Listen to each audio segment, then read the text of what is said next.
Je sais comment guérir le cancer de votre fils, dit la jeune fille au millionnaire. Et cette nuit-là, un miracle se produisit.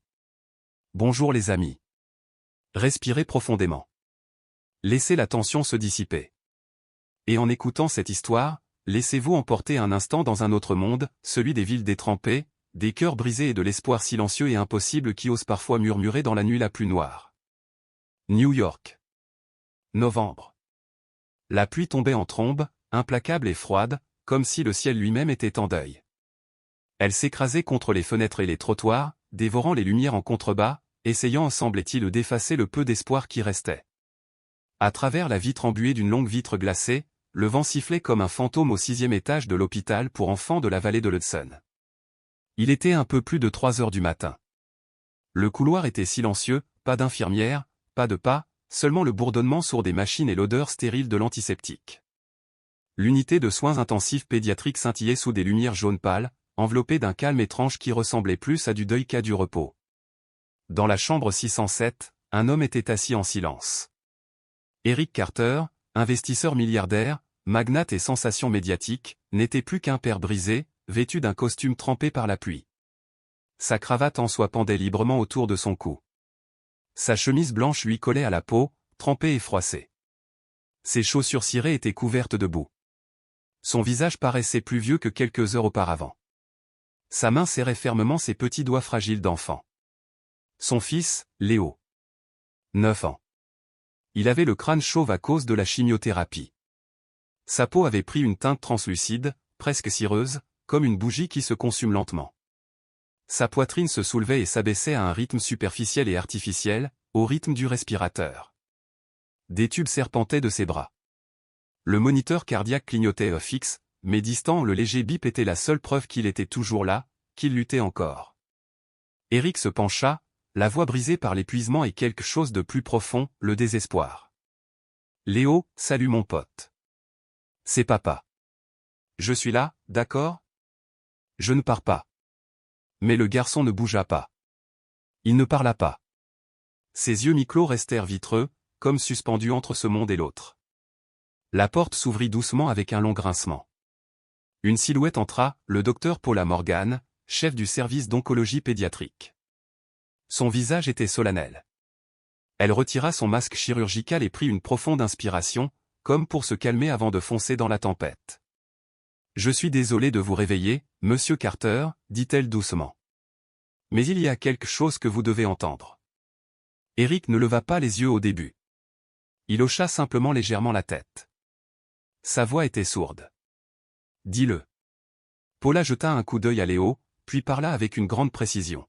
« Nous avons épuisé tous les traitements, CHOP, Epicard, et même les immunothérapies expérimentales. Son corps ne réagit plus. Il est fatigué. Si nous insistons, cela ne fera qu'aggraver la douleur. » Eric cligna lentement des yeux, l'air indéchiffrable.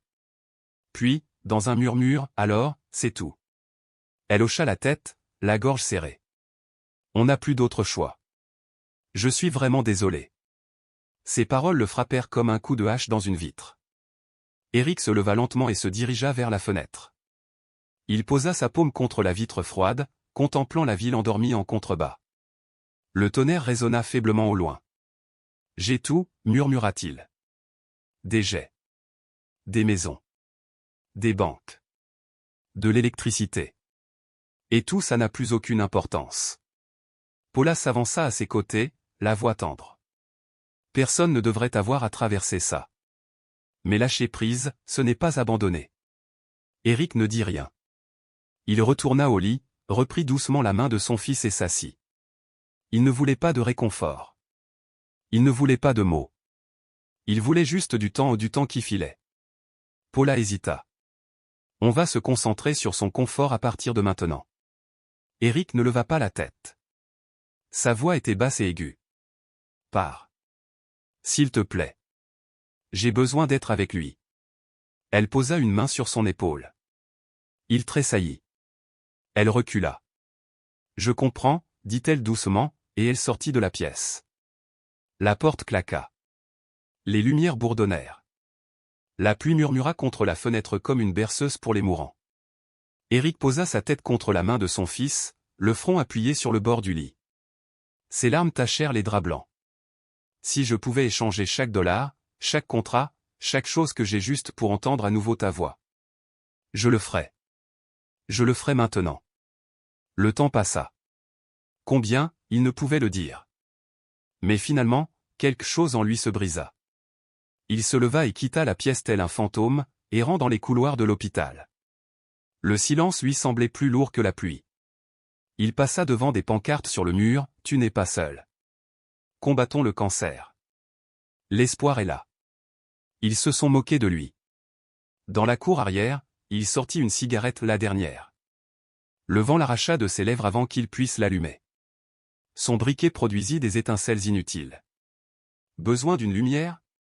La voix était faible. Jeune. Une voix d'enfant. Éric se retourna. À quelques pas se tenait une fillette d'une dizaine d'années vêtue de vêtements déchirés et boueux. Ses cheveux noirs formaient des mèches emmêlées. Mais ses yeux brillaient faiblement, comme s'ils étaient baignés de lumière lunaire. « Tu ne devrais pas être ici, dit-il, stupéfait. Elle ne broncha pas. Au lieu de cela, elle s'avança et lui tendit un petit briquet rouge. « Et c'est celui-ci. » Il alluma la cigarette. Inspira profondément. Expira lentement. « Merci. Je sais comment guérir votre fils, dit-elle simplement. Éric s'est figé. La cigarette lui tomba des doigts et siffla dans une flaque. Il la fixa. « Que as-tu dit ?» Elle soutint son regard calmement. « Je sais comment guérir Léo. » Son cœur battait fort. « Qui es-tu ? Qui t'a dit son nom ? » Personne. « Je vois des choses. Tu fais une sorte de blague de mauvais goût ? Non. Mais les gens me prenaient pour un fou. Un jour, je me suis retrouvé enfermé dans un grenier pour avoir dit des choses comme ça. » Elle s'agenouilla et commença à dessiner dans la boue. La forme d'une feuille, longue, pointue, presque dentelée. « Il y a une plante, dit-elle, qui pousse à la lisière de la forêt de Black Ridge. Ses feuilles sont violettes. Elle sent la menthe. Si vous la cueillez correctement et la préparez comme il faut, votre fils se réveillera. Si vous vous y prenez mal, il mourra en moins d'1 heure. » Éric la fixa, partagé entre fureur et incrédulité.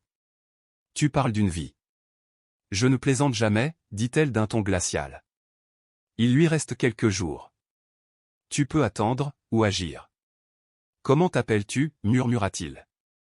Elle marqua une pause, puis dit, Catherine. Soudain, une voix d'infirmière s'éleva de la porte, Monsieur Carter ? Tout va bien ? Éric se retourna. Lorsqu'il regarda en arrière, la fille avait disparu. Seul le dessin de la feuille restait dans la boue. Sans plus réfléchir, il prit une décision. Cette nuit-là, Éric Carter quitta l'hôpital. Les paroles de Catherine résonnèrent dans son esprit comme un sort ou une malédiction. Choisissez le bien, préparez le bien, il se réveillera. Si vous vous trompez, son cœur s'arrêtera. La logique était un luxe qu'il ne pouvait plus se permettre. Le désespoir avait remplacé la raison. Et s'il existait ne serait-ce qu'une lueur d'espoir, même celle d'une inconnue sous la pluie, il la saisirait. Le Range Rover fonça à travers la tempête. Le tonnerre grondait au-dessus de lui. Les phares fendaient l'obscurité comme des lames. Le GPS se coupa. Son téléphone s'éteignit. Il continua sa route. Au moment où il atteignit la lisière de la forêt de Black Ridge, la nuit s'était transformée en quelque chose d'ancien et de menaçant. Il s'est garé. Il a coupé le moteur. Il a pris une lampe de poche. La pluie l'a trempé jusqu'aux os. Mais il s'est quand même engagé dans la boue, dans l'ombre, dans l'inconnu. Parce que parfois, quand la science a échoué, quand tous les remèdes ont été épuisés, la seule chose qui reste, c'est la croyance. Et peut-être, juste peut-être, les miracles commencent dans des endroits où personne n'ose regarder. Le vent hurlait à travers la forêt de pins, fendant la nuit comme une lame de glace. Les troncs noirs imposants se dressaient tels des sentinelles silencieuses, mouillés par la pluie et totalement immobiles. Derrière Éric, la faible lueur vacillante des feux arrière de sa voiture pulsait au loin son dernier ancrage vers la sécurité. Mais il ne fit pas demi-tour. Il s'enfonça dans le désert, guidé uniquement par les instructions énigmatiques de Catherine, bordure nord, feuilles violettes, parfum mentholé. Pendant près de 20 minutes, Éric marcha péniblement dans la boue jusqu'aux chevilles et les broussailles grinçantes. Chaque pas lui ôtait la chaleur des os, chaque ronce semblait lui tendre la main. Alors que le doute commençait à s'installer dans son esprit, il se figea. Là, niché dans les sous-bois, poussait une étrange végétation, haute jusqu'aux genoux, aux feuilles fines d'un violet pâle. Un doux parfum mentholé s'en dégageait, subtil mais reconnaissable entre mille. Oh mon Dieu, c'est réel, souffla-t-il, son rythme cardiaque s'accélérant dans sa poitrine. Il s'agenouilla et tendit la main pour cueillir une feuille. C'est à ce moment-là que la main l'a attrapé par derrière. Des doigts rugueux lui enserrèrent la gorge, le tirant en arrière. Sa lampe de poche lui échappa des mains, disparaissant dans l'obscurité. D'un violent sursaut, il fut projeté sur le sol détrempé de la forêt. La panique le saisit, il halta, se débattit puis un chiffon imbibé de produits chimiques âcres fut pressé sur sa bouche. L'obscurité l'a englouti. Quand Eric reprit ses esprits, il était attaché à une chaise en bois, dans une cabane délabrée, enfouie au fond des bois. L'air était chargé de pourriture, moisissure, bois brûlé et odeur nauséabonde de pourriture. Il avait mal à la tête. Ses membres étaient engourdis. Sa bouche était étranglée. Son costume était trempé et couvert de terre. Une voix surgit de l'ombre derrière lui. « Bon retour, Eric. Tu te souviens de moi ?» Eric tourna lentement la tête. Une silhouette décharnée et dépenaillée apparut. De longs cheveux emmêlés encadraient un visage qui semblait creusé par des années de souffrance. Mais ses yeux brûlaient, furieux, sans ciller. « Ryan ?» halta Eric tandis que le bâillon lui était arraché de la bouche. Les lèvres gercées de Ryan se retroussèrent en un sourire narquois. « Tu te souviens encore de mon nom après toutes ces années ? Je suis flatté. » La gorge d'Eric se serra. « Qu'est-ce que c'est que ce bordel ? Qu'est-ce que tu fais ? » « Je t'attendais, » murmura Ryan en se penchant vers lui. Son souffle était âcre. « Depuis 20 ans, je vis avec le souvenir de ce congélateur à Hudson Prep. Tu te souviens de l'hiver 2005 ? Toi et tes complices m'avez enfermé dans une chambre froide, vous avez verrouillé la porte et vous êtes partis. Tu as même ri, faisons comme s'il était mort pour ne pas avoir à s'occuper de lui. » Ces mots frappèrent Eric comme une pierre en pleine poitrine. Des souvenirs oubliés revinrent, Ryan, le prodige de la classe inférieure, vif et intrépide. Trop intelligent. Trop différent. Une menace. Et Eric, le garçon en or, avait fait en sorte que cette menace disparaisse. J'ai failli décéder, cette nuit-là, grommela Ryan. J'ai subi des lésions cérébrales. J'ai perdu ma bourse. Mon père n'a pas pu le supporter. Il s'est suicidé. Ma mère a perdu la sienne aussi, d'une autre manière. J'ai perdu tout. Tais-toi. Tu as mené une vie de privilège. Tu as bâti un empire. Tu as vécu dans un manoir bâti sur des cendres. J'étais un enfant. On était des enfants, balbutia Eric, la culpabilité l'envahissant. Je ne savais pas ce que tu avais traversé. Je ne savais pas. Le rire de Ryan était saccadé, comme du verre brisé frottant contre du métal.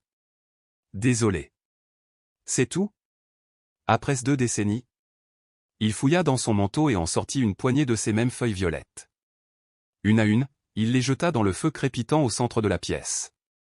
Tu sais ce que c'est, n'est-ce pas ? La plante miracle que tu as cherchée en enfer ? La seule chose qui pourrait sauver ton fils. Sa voix se réduisit à un murmure glacial. Je vais toutes les brûler, comme tu as brûlé ma vie. Non, Ryan, arrête. S'il te plaît, je t'en supplie. Eric se tordait dans ses liens. Les cordes coupaient plus profondément. Ryan continua, impassible, alimentant le feu feuille après feuille. La pièce se remplit d'une fumée parfumée en mentholé, douce et piquante, une odeur autrefois salvatrice, désormais transformée en requiem. Tu sais comment j'ai survécu ? Le regard de Ryan se posa sur celui d'Eric. Des asiles psychiatriques. Des cabanes forestières. De la nourriture volée. J'ai appris des choses sur les plantes, sur la douleur. J'ai rêvé que je guérissais quelqu'un avec ces feuilles. Mais ce soir, je rêve d'autre chose. La voix d'Eric se brisa. Mon fils ? Léo, ce n'est qu'un enfant. Il est innocent. Ryan marqua une pause. Innocent, cracha-t-il. Était-il toi innocent quand tu as ri pendant que je pleurais ? Quand tu m'as enfermé et que tu t'es éloigné ? Des larmes coulaient des yeux d'Eric, ses sanglots se mêlant à la pluie battante sur le toit et aux cendres des feuilles brûlées. Son cœur souffrait non seulement pour son fils, mais aussi pour le garçon qui l'avait trahi. « Je vous en supplie. S'il vous plaît. Il me reste 2 feuilles, murmura Ryan. Il les souleva lentement au-dessus du feu. C'est alors qu'un son étrange s'éleva au dehors doux, presque mélodieux. Puis une voix, claire comme du verre. « Ça suffit, Ryan. Tu as assez brûlé. » Ryan se figea. Eric tourna brusquement la tête vers l'entrée de la cabane. Dans la brume, une silhouette apparut. Une fille, petite, calme, épargnée par la tempête. Sa présence arrêtait le vent. Elle tenait à la main une bourse marron usée, nouée avec de la ficelle. Ses yeux argentés brillaient comme de l'eau au clair de lune. « Catherine » souffla Eric. Ryan le regarda, incrédule. Son visage perdit toute couleur. « Non, c'est impossible. »« Tu »« C'est moi » dit Catherine d'un ton neutre en s'avançant. « Tu me reconnais plus vite que je ne le pensais. » Ryan recula en titubant. Son expression vacilla, la rage cédant la place à la peur. « Tu ne peux pas être en vie. »« Et pourtant, je suis là, » répondit-elle d'une voix d'acier. « Pas le cadavre que tu croyais avoir enterré. » Le regard d'Eric les parcourut. « Qu'est-ce que c'est ?» Catherine ne le regarda pas. Son regard était rivé sur celui de Ryan, le transperçant. « Tu m'as laissé une cicatrice sur la nuque, » dit-elle doucement. « Tu te souviens ? Tu m'as attaché à la porte en fer avec du fil électrique. Tu as appuyé sur l'interrupteur pendant 30 secondes. » Ryan tremblait. « Tais-toi. Tu l'as fait non pas parce que je t'ai trahi, mais parce que j'ai vu le passé que tu voulais effacer. »« T'étais un monstre, » hurla Ryan. « Je t'ai sauvé. Je t'ai donné à manger. Un endroit où dormir. Et toi trahis-moi. Tu m'as transformé en expérience. » Catherine ouvrit sa pochette et révéla un paquet de feuilles violettes parfaitement emballées. « J'ai survécu, » dit-elle, « parce que quelqu'un m'a trouvé. Un ermite dans les bois. Il m'a appris la médecine. La douleur. Le pardon. » La voix d'Eric n'était qu'un murmure. « Tu le connais, tu connaissais cet homme. » Catherine le regarda enfin. Son regard était calme, mais distant. « Je suis la fille que vous avez tous les deux traitée comme si elle était invisible. Mais je vous ai pardonné. » Ryan laissa échapper un autre rire brisé ou aigu, strident, brisé. « Le pardon, maintenant, vous êtes venu ici pour prêcher après tout ? » Non. Catherine s'avança vers le feu, la lueur projetant de longues ombres derrière elle.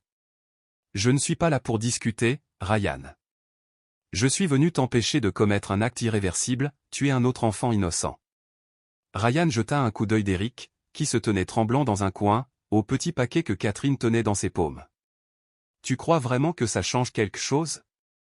Tu crois pouvoir sauver son enfant après ce qu'il a fait à toi, à moi ?»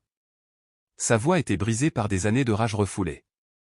Catherine s'agenouilla lentement, délibérément. Elle approcha une poignée de feuilles séchées du visage de Ryan, dont l'odeur lui parut immédiatement familière. « Tu te souviens de cette odeur ?» dit-elle doucement. « Tu as mal calculé le dosage. Mon chiot a arrêté son cœur sous mes yeux. J'avais 10 ans. J'ai pleuré pendant 3 jours. » L'expression de Ryan se déforma. « Tais-toi » cria-t-il en lui arrachant le paquet des mains. Catherine ne broncha pas. Elle resta agenouillée, la voix basse mais ferme. « Vas-y, brûle-les si tu le dois, » dit-elle. « Mais quand les flammes s'éteindront, il ne te restera que l'obscurité. » Eric s'avança en titubant, la voix rauque. « Catherine, je t'en prie, je t'en supplie. Sauve mon fils. Je ferai tout ce que je peux. » Elle tourna son regard vers lui, mesurant son désespoir. « Rien. »« Oui, » répondit-il sans hésiter, hochant la tête comme pour se convaincre. « Ma fortune, ma réputation, ma vie, s'il le faut. » Les épaules de Ryan s'affaissèrent. Lentement, il laissa les 2 dernières feuilles tomber de ses doigts dans une flaque peu profonde près du feu. Son regard, autrefois empli de fureur, semblait perdu.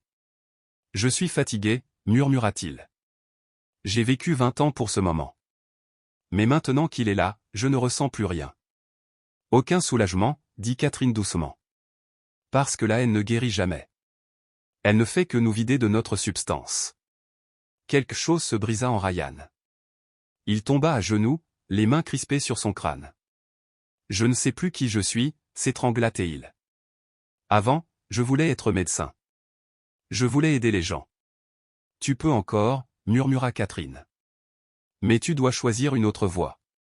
Un sanglot s'échappa de la gorge de Ryan. Il s'effondra dans un coin de la cabane, se balançant comme un enfant perdu dans son chagrin. Eric tenait à peine debout. S'il te plaît, petite fille. S'il te plaît, donne-le-moi. Sans un mot, Catherine fouilla dans sa poche et en sortit un petit paquet enveloppé dans un tissu sombre. Cela suffit pour 3 jours. Chauffez l'eau à 42 degrés Celsius exactement.